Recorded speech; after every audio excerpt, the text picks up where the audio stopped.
Ynab, how to use credit cards. How-to content. Thinking about using a credit card in Ynab, but worried about falling into debt? In this video, I'll show you exactly how to use credit cards the smart way inside Ynab, so you stay in control every swipe of the way.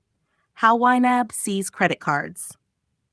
When you add a credit card in Ynab, it's not just a spending account, it's also a debt account.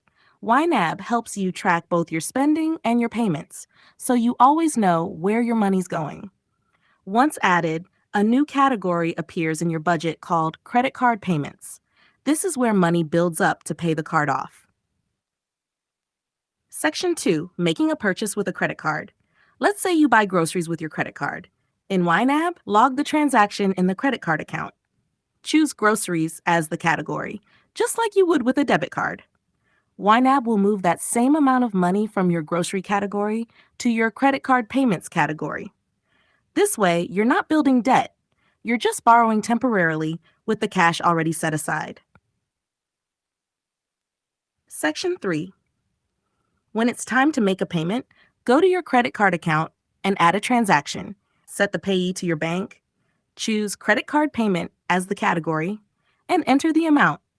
Since you've already budgeted for it, this payment doesn't affect your other categories.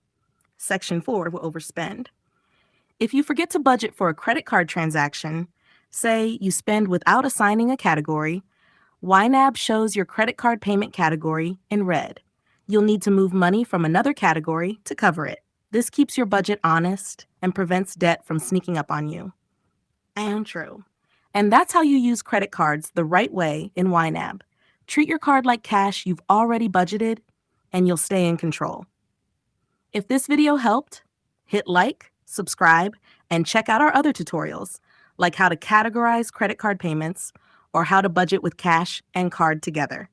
Thanks for watching. See you in the next one.